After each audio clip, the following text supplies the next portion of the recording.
Unlike, say, our canine counterparts, humans are not known for our powerful sense of smell. Compared to senses like vision, hearing, touch, even senses like balance, smell can seem like a bit of an afterthought. But according to a recently published study in Nature Communications, having a sense of smell, or not, affects the way you breathe. Wait, but why, though? Smell is basically our built-in environmental chemistry detector. Airborne molecules hit our olfactory receptors, little neurons in our nose that send data directly back to the brain. There's tons of evidence to suggest that our brain uses our smell data for all sorts of things. Yes, there are obvious things like sensing dangerous odors like smoke, but also more subtle functions like appetite regulation and even social behavior. And people who lose that sense have a real hard time of it. In the past few years, there's been a sharp leap in cases of infection-induced anosmia. Anosmia being smell impairment, like, your nose doesn't work. People with acquired anosmia like this have higher incidence of depression and emotional blunting. Food tastes different and bad. People experience isolation and difficulty socializing. Ultimately, older adults with acquired anosmia have 3 times the 5-year mortality rate of their counterparts with unimpaired sense of smell. That's wild! Turns out the authors of this study thought that stat was pretty wild too, and fair enough.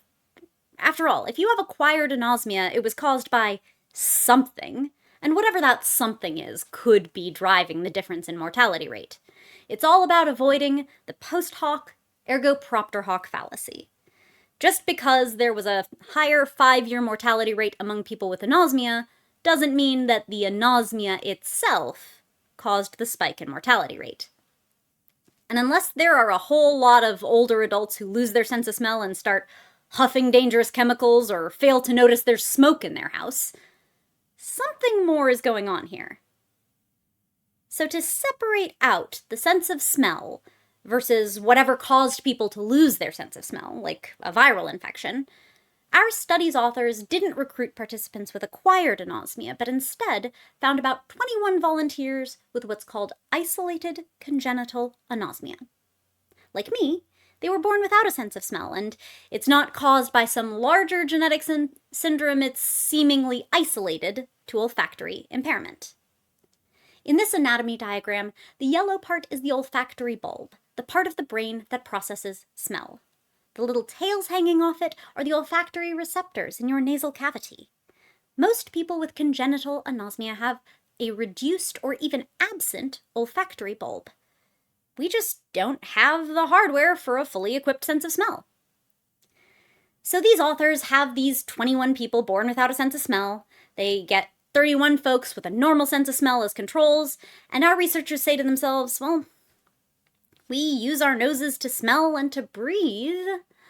Maybe the mortality spike was a respiratory issue? Now, to some degree, differences in respiration already feel intuitive.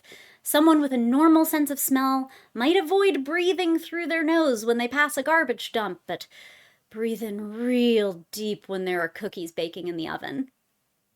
Meanwhile, I just kind of take the same nose full of air either way. So maybe it's not just when there are real strong smells, but maybe those differences also happen more often than we think? Now our scientists are cooking with gas. Gas that half our participants, of course, can't smell. So, they strap a wearable onto each of these 50-odd volunteers to measure their breath through their noses, and here's what they find out. People without a sense of smell are not breathing more or less often. We have the same respiration rate as normosmic people. When we're asleep, there isn't a huge difference in our breathing patterns.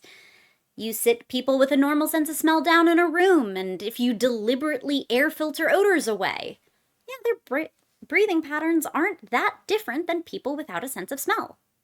But when people just go about their day, bopping around, smelling whatever smells are out there in the world, or, not smelling them, then something very cool happens. Here are the breathing patterns of one person without a sense of smell versus one person with unimpaired smell. You can see that, yes, both participants breathe 4 times over these 10 seconds. The little circles mark peaks. The anosmic person has just 1 peak intake per breath, but you can see that the normosmic participant has 2 or even 3 peaks. Where normosmic people have even airflow as they inhale, people with a normal sense of smell have a subconscious, almost undetectable sniff-sniff to their breathing patterns.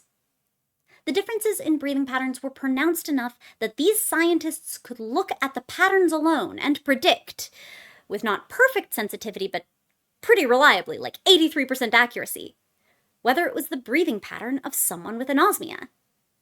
That's actually pretty cool, because anosmia is typically treated as a symptom, not a diagnosis. So right now, the thing we do to confirm partial or total loss of smell is effectively to shove some odors into someone's face and be like, hey, can you smell that? Future studies could show us if people with acquired anosmia have the same breathing pattern, or whether different causes of anosmia look different on nasal airflow measurement. And again, those differences in breathing pattern were only significant when participants were awake and when they weren't parked in a seat in a room with nothing to smell.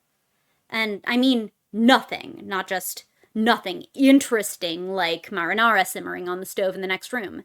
Because when those normosmic participants were out and about at all waking hours of the day, they had these little extra inhalation peaks that anosmic people didn't. And it adds up. People with a normal sense of smell had 240 more inhalation peaks per hour than people with anosmia. So yeah, the sense of smell really does affect the way we breathe. Wild. But if people with acquired anosmia do have this same breathing pattern, and that's an if, and they have these fewer inhalation peaks, could that really be enough of a change to affect mortality risk? Of course, it's impossible to say yet. We just found out that any anosmic people breathe differently. But this study's authors made a really interesting point in their discussion. They brought up sighing. So every 5 minutes or so, we take a big old breath, a sigh. It turns out we really need this extra large breath. Without sighing every so often, our alveoli, these little bulbs in our lungs that blood flow through to re-up the old oxygen supply. Yeah, when you don't sigh, these alveoli eventually straight up collapse. Early iron lungs for people with polio, for instance, could breathe for people, but without throwing in some sighs every so often, those people went into respiratory distress. Now, that's an extreme example, of course, and if this change in breathing pattern were as bad for you as would be suggested by that mortality rate spike in people who acquire anosmia, we'd probably see a lot of early death in people who were born with it. Who knows? Maybe we adapt to it when we're born with it. Indeed, apparently people with acquired anosmia have different neural activity upon respiration than both normosmic and congenitally anosmic people. Maybe people with acquired anosmia have a different breathing pattern than people born without smell. Heck, maybe it only becomes a problem as an older adult, or in combination with some other respiratory issue. We have no idea yet, but this little study raises so many incredible questions. None of it confirms that any particular outcome associated with anosmia is caused by these different breathing patterns. In fact, I would guess that appetite changes are probably less a breathing thing and more whatever it is about smell that makes people hungry. I don't know. Tell me in the comments. But what this study does do is reinforce the extent to which this sense, which plays such a smaller role in our lives than it does for so many other vertebrate species, this sense is still important, and in ways we hadn't even realized before. Get a whiff of that. Sniff, sniff.